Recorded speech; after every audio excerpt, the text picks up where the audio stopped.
Shedeur Sanders' preseason outing didn't just make headlines, it forced a serious reevaluation of Cleveland's quarterback picture. What looked like a scripted, low-stakes exhibition performance turned into a full set of meaningful data points. Decision-making under pressure, red zone competence, situational awareness, and most important, temperament. Those are the exact things coaches cling to when deciding whether a rookie belongs on a week one roster or can legitimately push for more than emergency reps. First, let's be clear about the quality of what we saw. Sanders finished with tidy counting stats, multiple TDs, 0 turnovers, and a clean completion rate, but the coaching staff and evaluators will care even more about process than box score. On tape, he showed a quick release on rhythm throws, the ability to place the ball into tight windows on timing routes, and a willingness to trust his second read progressions. He also handled center under snaps and shotgun looks, which speaks to his comfort with multiple tempos and protections. Those are not small things. For a rookie who hasn't had many first-team reps, delivering in that variety of scripts is noteworthy. Equally important was his pocket behavior. Sanders didn't panic when the pocket narrowed. He reset his feet, kept his eyes downfield, and improved accuracy on throws where he had to stand in a little longer. That sort of composure is what coaches project forward. Not that he won't ever make rookie mistakes, but that he won't fold when the rush gets home. In short, he looked like someone who has been coached to operate a pro offense and can translate classroom work to live reps. Now the limitations.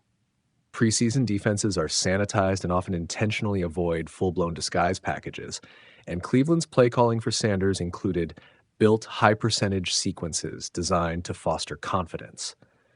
He wasn't tested extensively by late-game blitz, show-and-drop looks, heavy stunt packages, or complex mimics designed to create false keys.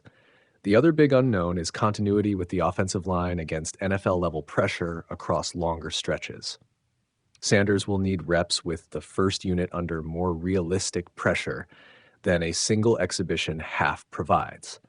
Coaches will also want to see his decision-making under 2-minute urgency against a more aggressive rush scheme.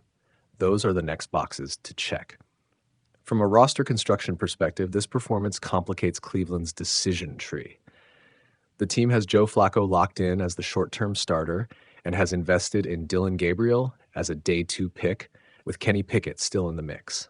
Shedeur comes with low cost and long team control, wildly valuable attributes, and now a stronger case to take meaningful reps or even earn a legitimate QB2 spot. The Browns must balance draft investment, veteran reliability, and developmental upside. If Sanders continues to perform and demonstrate growth in the next preseason game and in practice sessions, the Browns face a compelling strategic calculus. Keep the cheaper, more controllable arm with potential upside, or retain the more expensive, higher drafted pick with marginally more draft pedigree. Coaching and personnel implications are immediate.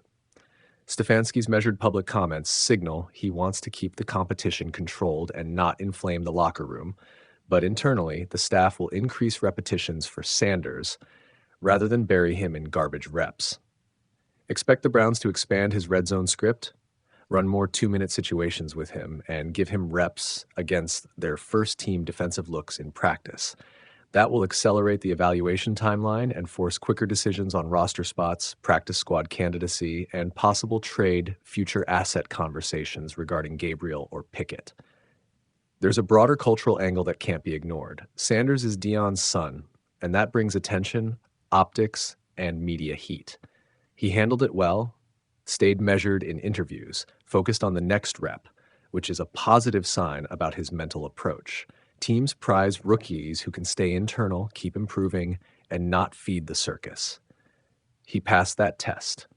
But the Browns must also manage it, ensuring the rest of the room doesn't perceive favoritism and that the competitive environment remains meritocratic.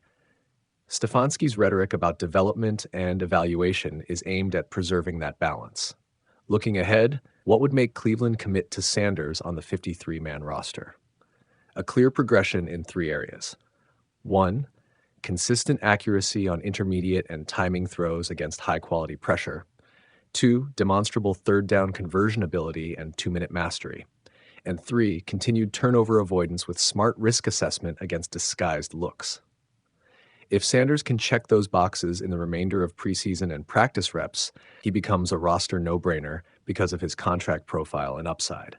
If he stalls, the Browns will likely default to veteran security and Gabriel Pickett's draft capital. Finally, the franchise-level risk-reward. Keeping Sanders is low-cost insurance that can pay exponential dividends if Flacco falters, or if the team wants to pivot toward a long-term QB timeline without trading high picks. The downside risk, cutting or losing a young QB who flashes, is mostly about optics and potential fan backlash. On balance, the rational move for Cleveland is to accelerate Sanders' development and let on-field evidence guide the decision. Friday night didn't close the book. It opened a compelling new chapter.